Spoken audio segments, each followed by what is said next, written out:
देखिएगा, हमने अभी अपना एक लास्ट चैप्टर कंप्लीट किया था। चैप्टर था analysis of financial statement. Chapter के अंदर हमने 3 अलग अलग टेक्निक्स को समझाया था, जिसके अंदर कॉमन साइज, कंपैरेटिव और trend analysis. Analysis of financial statement की चौथी कंडीशंस या चौथी टेक्निक्स होती है रेशियो एनालिसिस, अकाउंटिंग रेशियो जिसको कहते हैं, हिंदी में बात करते हैं तो अनुपात विश्लेषण। देखिए, आखिर अनुपात क्या होता है, किसे कहते हैं, और इस चैप्टर का क्या मार्जिन रहता है। आज हम उसके बारे में बेसिकली समझेंगे कि आखिर इस चैप्टर में है क्या। आपका ये चैप्टर एग्जाम के पॉइंट ऑफ व्यू से देखा जाए तो 12 नंबर का चैप्टर है। इसमें से आपके 12 नंबर तक के प्रश्न बनेंगे। आपके इस चैप्टर के अंदर बहुत सारे फॉर्मूले हैं। प्रश्न किस तरह से बनता है, तो ज़्यादा इसमें काम नहीं है, सिंपल से फॉर्मूले तैयार करने हैं आपको, और उन फॉर्मूलाइज के बेस पे आपके सवाल हो जाएंगे। सबसे पहले हम इसका अर्थ जानते हैं, समझने की कोशिश करते हैं क्या लिखा है। मैं आपकी बुक से कुछ रीडिंग लगा के कुछ चीज़ों को समझाने की कोशिश कर रहा हूँ। यदि आपके पास बुक है तो आप बुक खोल दीजिएगा।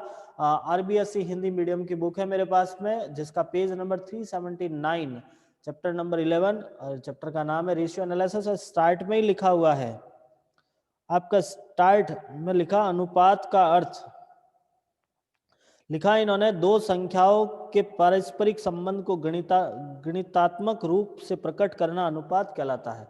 देखिए, दो अलग अलग संख्याओं को आप जब गणितीय रूप प्रदान करते हो और उनके बीच संबंध स्थापित करते हो, वही हमारे लिए अनुपात कहलाते हैं। अनुपात में आपके पास कम से कम 2 मद होनी चाहिए। दो संख्याओं के मध्य आप एक संबंध स्थापित करते हो, उसी को हम बोलते हैं अनुपात। ठीक है, हमारे पास अलग अलग विद्वानों ने परिभाषाएं दी है। एक बहुत अच्छी परिभाषा है, RN एंथोनी ने दी थी। आप उसको एक बार मैं रीडिंग लगा रहा हूँ, बड़ी ध्यान से सुनिएगा। आपको लिखा, अनुपात साधारणतया एक संख्या को दूसरी संख्या के संदर्भ में प्रकट करना है। यह एक संख्या को दूसरी संख्या से भाग देकर ज्ञात किया जाता है। हमेशा अनुपात एक संख्या दूसरी संख्या में भाग देने से ज्ञात होते हैं। आपने छोटी क्लासों में भी अनुपात पढ़े होंगे। ये जनरली मुझे याद है, सामान्यतः ये 4th 5th क्लास में ये पढ़ाया जाता है, जहां अनुपात समानुपात लगभग मैथ्स के अंदर आपको समझाया होगा। जहां एक संख्या का दूसरी संख्या में भाग देते हैं। जैसे मैंने आपको लिखा यहाँ पे कि 5, या हम इसको लिखते हैं 10/5। जब आप इसको हल करोगे तो 2/1, मतलब 2:1, इस तरह से आप इसको सॉल्व करते हैं। 1/2 मतलब 1:2, इस तरह से ये आपके अनुपात बनते हैं। तो अनुपात का मतलब है एक संख्या का दूसरी संख्या में भाग देना, जिससे हमारे पास में एक अनुपात प्राप्त होते हैं। देखिए, अनुपात अलग अलग प्रकार के हमारे यहाँ पे दे रखे हैं। इन्होंने आपके सामने 3 अलग अलग अनुपात हमको इस चैप्टर में समझने हैं। ये एज ए प्रेजेंटेशन के बेस पर है। एज ए प्रेजेंट यदि आप अनुपात को करोगे तो इस चैप्टर में आपके रेशियो 3 टाइप से अलग अलग प्रेजेंट होंगे, जिसमें सबसे पहला आता है प्योर रेशियो, सेकंड है आपका टाइम रेशियो, और तीसरा है आपका परसेंटेज रेशियो। हमारे पास 3 अलग अलग रेशियो है। पहला आएगा शुद्ध अनुपात। जब इस फॉर्मेट में आप लिखते हो इस तरह से, यह आपका शुद्ध अनुपात होता है। जैसे आपका 4:2, 3:1, 6:3, इस तरह से 3:4, यह आपका प्योर रेशियो कहलाता है, शुद्ध अनुपात जिसको कहते हैं।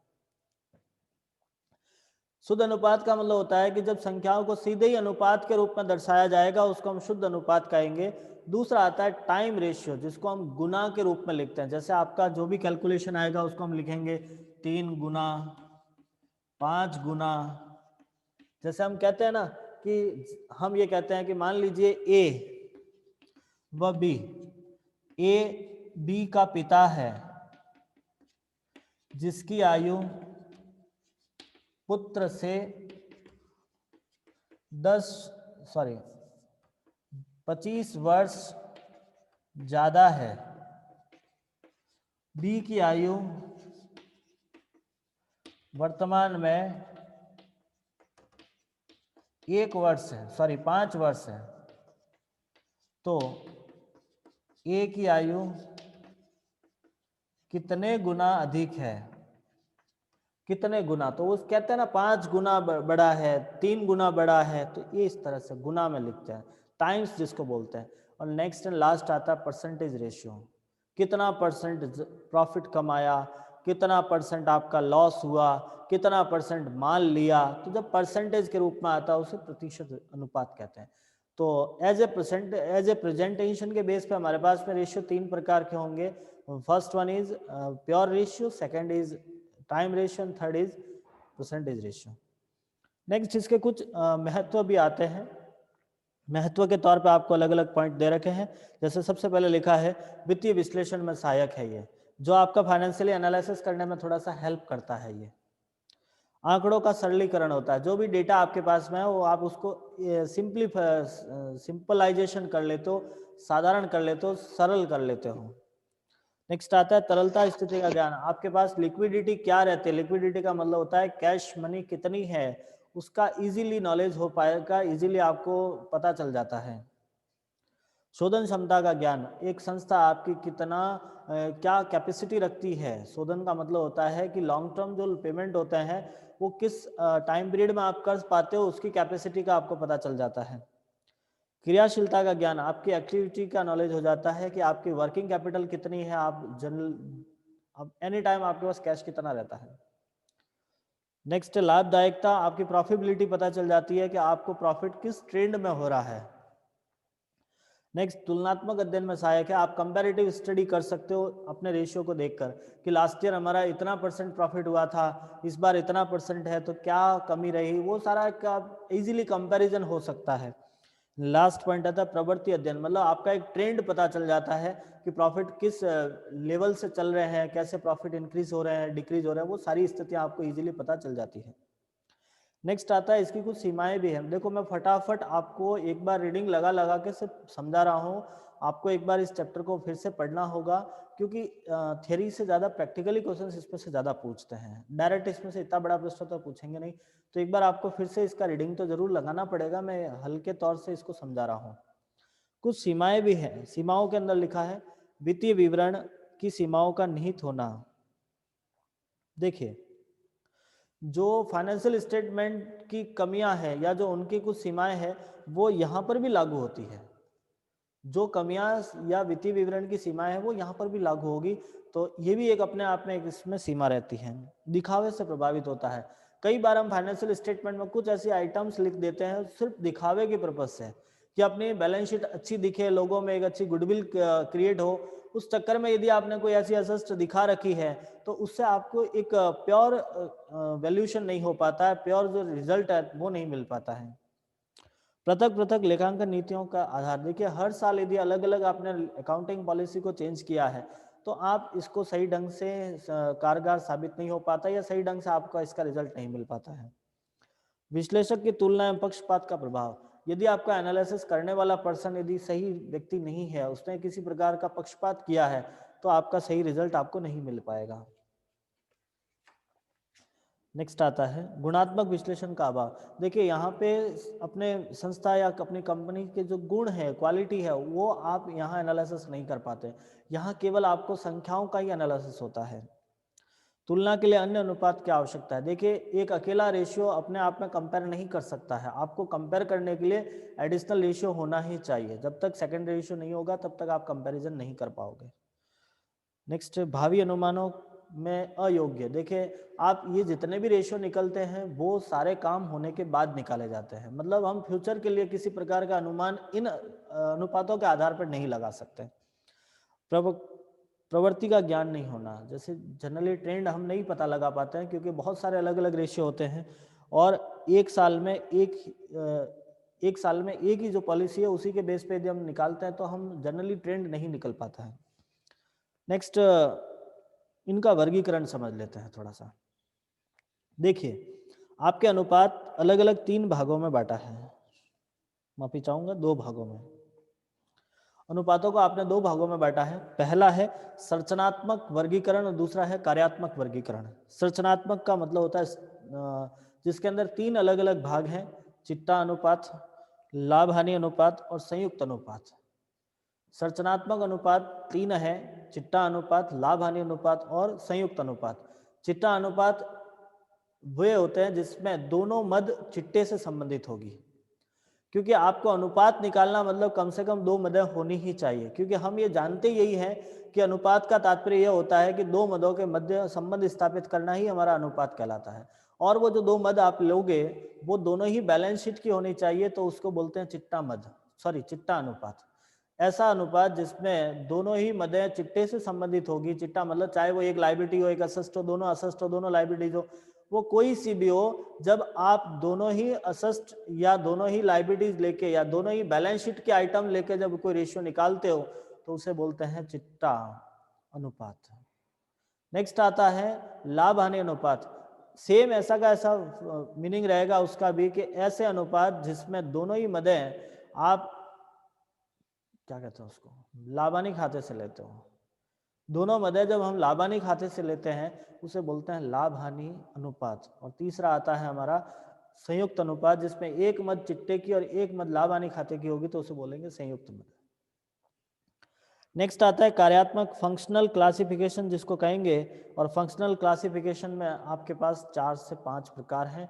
सबसे पहला आता है लिक्विडिटी, सेकंड आपका सॉल्वेंसी, तीसरा है आपका एक्टिविटी, चौथा प्रॉफिटेबिलिटी और पांचवा लिखा है आपका इन्वेस्टमेंट एनालिसिस रेशियो। तो 5 अलग अलग प्रकार हैं। इन पांचों प्रकारों को हमको आगे अच्छे से डिस्क्राइब किया है और अच्छे से समझना है। तो कार्यात्मक वर्गीकरण के अंदर जो आपका फंक्शनल क्लासिफिकेशन के अंदर हमारे पास रेशियो 5 प्रकार से हैं। फर्स्ट है लिक्विडिटी, सेकंड है आपका सॉल्वेंसी, तीसरा है आपका एक्टिविटी, चौथा है प्रॉफिटेबिलिटी एंड फिफ्थ आपका इन्वेस्टमेंट एनालिसिस। फर्स्ट आता है तरलता अनुपात, दूसरा है आपका शोधन क्षमता अनुपात, तीसरा है आपका क्रियाशीलता अनुपात, चौथा लाभदायकता अनुपात और पांचवा है विनियोग विश्लेषण अनुपात। तो हम सबसे पहले स्टार्ट करेंगे यहाँ पे लिक्विडिटी रेशियो, जिसको कहते हैं तरलता अनुपात। देखिए तरलता अनुपात क्या होता है, किसे कहेंगे, आप बड़े ही ध्यान से समझिएगा। एग्जाम में भी ये सारी चीजें पूछी जाती है, फॉर्मूले हैं, आपको याद रखने हैं और सवाल सॉल्व करने हैं। पहला पॉइंट आएगा आपका लिक्विडिटी रेशियो। लिक्विडिटी रेशियो 2 प्रकार के होते हैं। फर्स्ट पॉइंट है आपके पास में लिक्विडिटी रेशियो, हिंदी में बोलते हैं तरलता अनुपात।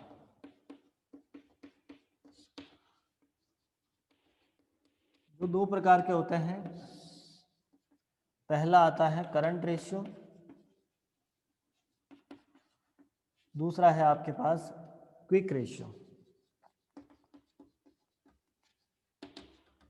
लिक्विडिटी रेशियो आपके पास 2 प्रकार के होते हैं। तरलता अनुपात 2 प्रकार है, करंट रेशियो और क्विक रेशियो। करंट रेशियो को हिंदी में बोलते हैं चालू अनुपात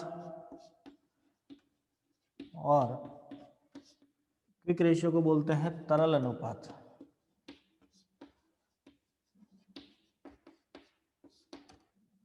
देखिए अब आपके पास चालू अनुपात और तरल अनुपात का अर्थ होता है, चालू अनुपात को बोलते हैं चालू संपत्ति और चालू दायित्व। मेरी बात याद रखिएगा, चालू संपत्ति और चालू दायित्व के मध्य संबंध स्थापित करना चालू अनुपात कहलाता है। वंस अगेन फिर से बोल रहा हूं, आप चाहो तो लिख दीजिएगा, चालू संपत्ति और चालू दायित्व के मध्य संबंध स्थापित करना चालू अनुपात कहलाता है। तरल अनुपात तरल संपत्ति और चालू दायित्व के मध्य, यहाँ current assets and current liabilities, यहाँ quick assets and current liabilities. The relation between current assets and current liabilities that call current ratio and the relation between quick assets and current liabilities that call quick ratio. हम ये कहते हैं चालू संपत्ति और चालू दायित्व के मध्य संबंध स्थापित करना चालू अनुपात कहलाएगा। तरल संपत्ति और चालू दायित्व के मध्य संबंध स्थापित करना क्विक रेशियो कहलाता है। ठीक है, तो ये चीजें आपके पास में क्लियर हो गई कि चालू संपत्ति और चालू दायित्व के मध्य संबंध स्थापित करना है। हम बात करते हैं चालू संपत्ति और चालू दायित्व क्या होते हैं। देखिए current assets and quick assets, current assets and current liabilities. Current assets का मतलब होता है ऐसी संपत्ति जो व्यापार में कम समय के लिए लगी हो। ऐसी संपत्ति जो व्यापार में कम समय के लिए लगी है उसे हम चालू संपत्ति कहते हैं। आप उस संपत्ति को आसानी से एक स्थान से दूसरे स्थान पर लेके जा सकते हो, वो हमारे लिए करंट असेट्स होता है। करंट लायबिलिटीज ऐसे लायबिलिटीज होते हैं जो जनरली 1 साल में आप उसका रीपेमेंट कर लेते हो, वो करंट लायबिलिटीज होता है। तो हमारे पास करंट असेट्स और करंट लायबिलिटीज के बीच रिलेशन मेंटेन करना वही हमारे लिए करंट रेशियो कहलाएगा। और क्विक रेशियो के दो नाम और हैं। आप क्विक रेशियो भी कह सकते हो, लिक्विड रेशियो भी कह सकते हो, आप उसको एसिड टेस्ट रेशियो भी बोलते हैं।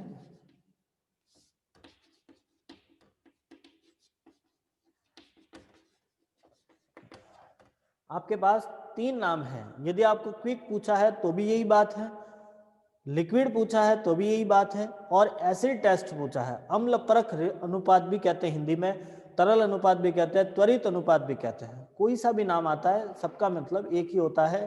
परिभाषा आपकी यह है कि जब तरल संपत्ति और चालू दायित्व, तरल संपत्ति और चालू दायित्व के मध्य संबंध स्थापित करना आपके लिए तरल अनुपात कहलाता है।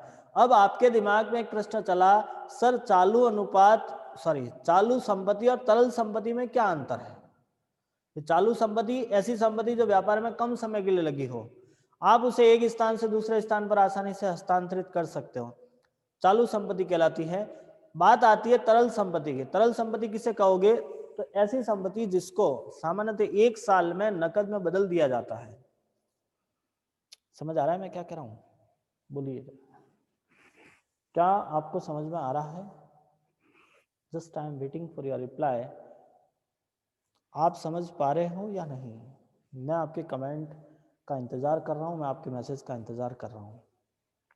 चलिए, तरल संपत्ति का मतलब होता है ऐसी संपत्ति जो एक साल में नकद में बदल देते हैं, जिसको आप एक साल में कैश में कन्वर्ट कर लेते हो। अब ऐसी कौन सी संपत्ति है जो तरल है, ऐसी कौन सी संपत्ति है जो चालू है? तो देखिएगा, जितने भी करंट असेट्स है, जैसे cash, stock, bank, debtors, prepaid expenses, bills receivable, ये सारी की सारी करंट है। आप उसमें से करंट असेट्स में से यदि हम स्टॉक और प्रीपेड एक्सपेंसेस हटा देते हैं, यदि हम करंट असेट्स में से स्टॉक और प्रीपेड एक्सपेंसेस हटा देते हैं, तो बाकी बचेगी वो सारी क्विक असेट्स होती है।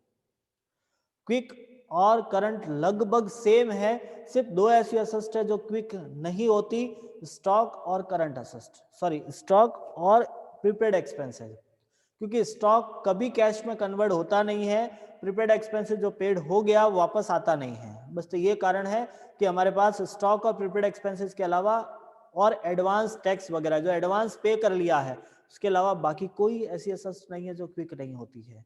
तो हमारे पास जनरली छोटा सा हमने मीनिंग जाना है कि करंट क्या होता है, क्विक क्या होता है, करंट लायबिलिटीज क्या होता है। अब हम इनके फॉर्मूले समझते हैं, थोड़े से बड़े ध्यान से समझिएगा। हमारे पास करंट रेशियो का फॉर्मूला आता है, current ratio equals to current assets upon current liabilities. इसका फॉर्मूला होगा current assets upon current liabilities. Same ऐसा कैसा यहां देखते हैं, quick ratio equals to quick assets upon current liabilities. नीचे लायबिलिटीज ही लिखना है, दोनों में करंट लायबिलिटीज आता है, ध्यान रहे, दोनों में करंट लायबिलिटीज आएगा। ठीक है, फॉर्मूला रहा current ratio equals to current assets upon current liabilities, और quick ratio equals to quick assets upon current liabilities. ठीक है, अब इनसे रिलेटेड कुछ छोटे छोटे फॉर्मूले और है। जैसे एक फॉर्मूला आता है वर्किंग कैपिटल। देखिए, वर्किंग कैपिटल जिसको हम हिंदी में कार्यशील पूंजी कहते हैं। कार्यशील पूंजी का मतलब होता है कि वो धनराशि जो आपके बिजनेस में एनी टाइम रनिंग करती है। इसकी एक डेफिनेशन ये भी समझते हैं, the excess money on off the current liabilities. मतलब हम ये कह सकते हैं कि करंट लायबिलिटीज से या करंट असेट्स का करंट लायबिलिटीज पे जितना अधिक होगा वो आपकी वर्किंग कैपिटल होगी। जितना आपके पास the surplus money of the current liabilities and current assets, current liabilities और करंट असेट्स के बीच का जो सरप्लस होता है वही हमारी वर्किंग कैपिटल कहलाती है। तो हमारे पास एक फॉर्मूला रहता है working capital equals to current assets minus current liabilities. आपको पूछ लिया जाए कि वर्किंग कैपिटल का क्या फॉर्मूला रहेगा, तो हमारे पास फॉर्मूला आता है working capital equals to current assets minus current liabilities. Any doubt? Working capital equals to current assets minus current liabilities. अब मैं आपसे एक प्रश्न करता हूं कि मान लीजिए आपको वर्किंग कैपिटल दिया हुआ है और करंट असेट्स निकालना है, तो कैसे निकालोगे? Current liabilities plus working capital एक दूसरे से ट्रांसफर करके हम निकाल सकते हैं। ऐसा कैसा करंट लायबिलिटीज निकालनी है तो सेम फॉर्मूला, वर्किंग कैपिटल दे रखा है तो current assets minus working capital करोगे, आपकी करंट लायबिलिटीज निकल जाएगी। Any doubt? ठीक इस प्रकार से हम क्विक रेशियो का भी, क्विक असेस्ट का भी एक फॉर्मूला समझ लेते हैं। Quick assets equals to current assets minus stock minus prepaid expenses. जब आप स्टॉक और प्रीपेड एक्सपेंसेस हटा देते हो तो पीछे बचा वो क्विक असेस्ट बचा है। तो ये कुछ फॉर्मूले थे। अब हम इससे रिलेटेड कुछ सवाल ट्राई करते हैं, सवाल देखते हैं, समझाते हैं आपको। आप न्यूमेरिकल फर्स्ट निकालिएगा, बुक का न्यूमेरिकल फर्स्ट निकालो। फटाफट हम एक बार सवाल कर लेते हैं ताकि हमारा चैप्टर थोड़ा सा आगे बढ़ जाएगा। समझने की कोशिश कीजिएगा। पेज नंबर है आपके पास में वो ही 407 407 पे अपना न्यूमेरिकल फर्स्ट दे रखा है। अब उस प्रश्न को थोड़ा सा हम हल करते हैं, कैसे क्या करना है बहुत ही ध्यान से समझिएगा। आप एक बार उस प्रश्न का रीडिंग लगाना, क्या लिखा है आपको कैसे करना है। न्यूमेरिकल फर्स्ट ट्राई करेंगे अपन। सवाल में क्या दे रखा है, क्या निकालना है, बड़े ही ध्यान से समझिएगा आप लोग। चलिएगा, आपका प्रश्न है, हाँ, calculate the current ratio and liquid ratio in the following informations. आपको करंट रेशियो निकालना है और क्विक रेशियो या लिक्विड रेशियो निकालना है। सबसे पहले आपका कंडीशन फर्स्ट, हम न्यूमेरिकल फर्स्ट कर रहे हैं जिसके कंडीशन ए है। आपको निकालना है करंट रेशियो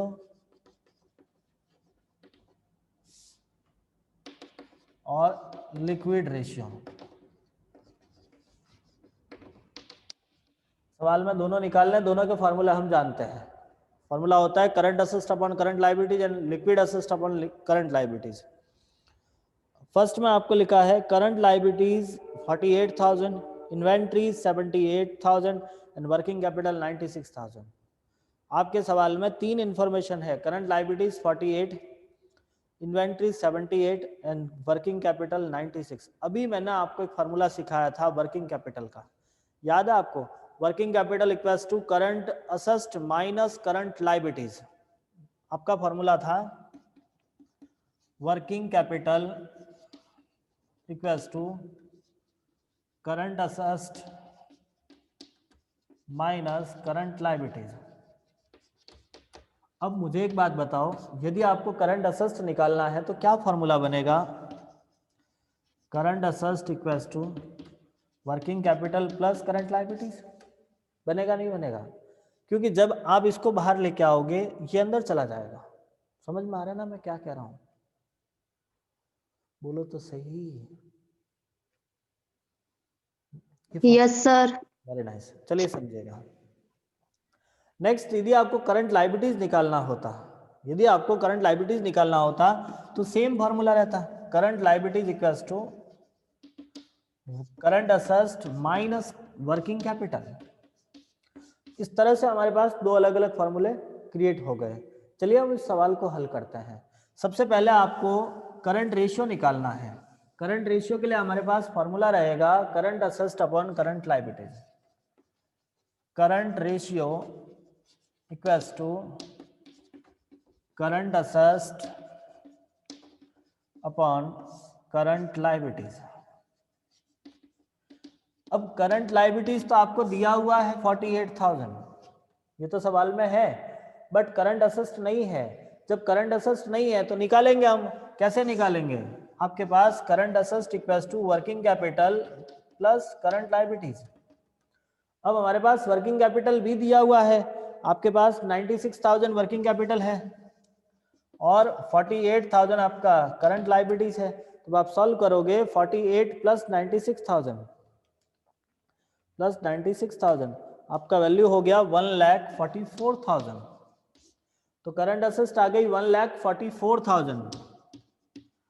अब आप इसको सॉल्व करोगे, 3 जीरो से 3 जीरो गया, अब इसको और सॉल्व करो, 1 लाख डिवाइड बाय 48,000, आपके पास में आंसर आएगा 3:1। जब आप इसको काटोगे तो आंसर आएगा 3:1। समझ में आया ये कैसे करना है? ऐसा का ऐसा हम अब लिक्विड रेशियो निकालेंगे। लिक्विड रेशियो, लिक्विड रेशियो के लिए फॉर्मूला होता है liquid assessed upon current liabilities. तो करंट लायबिलिटी तो है आपके पास में, करंट लायबिलिटीज तो दिया हुआ है। अब आपको लिक्विड असेस्ट निकालना है, मतलब क्विक असेस्ट, लिक्विड कहो या क्विक कहो एक ही बात है। क्विक असेस्ट इक्वल्स टू, आपको समझाया था current assets minus stock minus prepaid expenses. आपको यहाँ पे इन्वेंट्रीज दे रखा है, इन्वेंट्री कहो या स्टॉक को एक ही बात है, इन्वेंट्री और स्टॉक सेम होता है, कोई चेंज नहीं है। तो आप यहाँ से करंट असेस्ट 1,44,000 माइनस करोगे यहाँ से स्टॉक या इन्वेंट्रीज का वैल्यू, और इन्वेंट्रीज है 78,000। अब आप इसको सॉल्व करोगे 1,44,000 माइनस 78,000, 66,000 आपका लिक्विड असेस्ट आ गया। तो आप यहाँ पे फॉर्मूला लगाओगे 66,000 डिवाइड बाय 48,000, 3 जीरो से 3 जीरो गया, आगे इसको सॉल्व कर दीजिएगा 1.37:1, ये आपका आंसर रहता है। समझ में आया ये कैसे करना है? Any doubt? एक बार इसका स्क्रीनशॉट लो, समझने की कोशिश करना। चलिए नेक्स्ट सेकंड नंबर क्वेश्चन है, जिस थोड़ा सा मिसप्रिंट है वो प्रश्न छोड़ दीजिएगा, क्योंकि उसमें करंट लायबिलिटीज नहीं दे रखा है, छोड़ दो, वो मिसप्रिंट है, सवाल ही मिसप्रिंट है। थर्ड वाला प्रश्न देखिएगा आप लोग, इसी पार्ट ए का third question. Current assets 2 lakh, creditors 10,000, current liabilities 80,000, inventory 60,000। देखो सेम प्रश्न है, क्रेडिटर्स एक्स्ट्रा दे रखा है आपको, क्रेडिटर्स हटा दो अंदर से, क्रेडिटर्स का कोई रोल नहीं होगा यहाँ पे, क्योंकि जब करंट लायबिलिटीज दे रखी है तो अलग से क्रेडिटर्स का कोई रोल नहीं है, आप उसका कोई करना ही नहीं, उसको हटा दीजिएगा। आपको करंट रेशियो निकालना है, सिंपल फॉर्मूला रहेगा आपका current asset upon current liabilities, current asset भी है करंट लायबिलिटीज भी है। क्विक रेशियो के लिए आपके पास में करंट असेस्ट माइनस कर लोगे वहां से आपका ये कौन है इन्वेंट्रीज, तो क्विक असेस्ट आ जाएगा। तो ये प्रश्न आपका लिए होमवर्क रहेगा, बाकी एग्जाम्पल आपको ट्राई करना है फर्स्ट सेकंड थर्ड, इससे आगे हम नेक्स्ट अगली क्लास में देखेंगे। यहाँ तक आपको सारा काम करना है, जब तक ये सारा काम नहीं होगा हम आगे नहीं बढ़ सकते हैं, ठीक है। सेकेंड बात मैंने आपको पहले ही कह दिया था, आज फिर कह देता हूँ, इससे पहले वाला जो चैप्टर पढ़ाया है हमने एनालिसिस ऑफ फाइनेंशियल स्टेटमेंट, कल आपका संडे है और मंडे सुबह तक आपको एनी हाउ जितने सवाल करवाए हैं उसमें बोर्ड से, वो सारे के सारे नोटबुक में करके मुझे सेंड करना है। इस चीज़ का ध्यान रहे, होमवर्क आपको टाइम पे पूरा करना है और वापस सेंड भी करना है, ठीक है। Thank you. इससे आगे हम नेक्स्ट आगे वाली क्लास में देखते हैं। बिजनेस स्टडी का काम आपको करना है, मैंने आपको पहले भी कह चुका हूँ, जो चीज़ें जो चैप्टर आपके पास में नहीं अवेलेबल है, जो उसमें आपके पास नोट्स नहीं है, आप मुझे मैसेज कीजिए, मैं आपको उसके नोट्स भेज दूंगा। और जो चैप्टर पढ़ाए जा रहे हैं उनको देखना है, उनकी वीडियो देख के उसके साथ में उस पर कमेंट भी करना है। ये चीज़ें आपकी रेस्पॉन्सिबिलिटी, आपको करना होगा, ठीक। थैंक यू बेटा।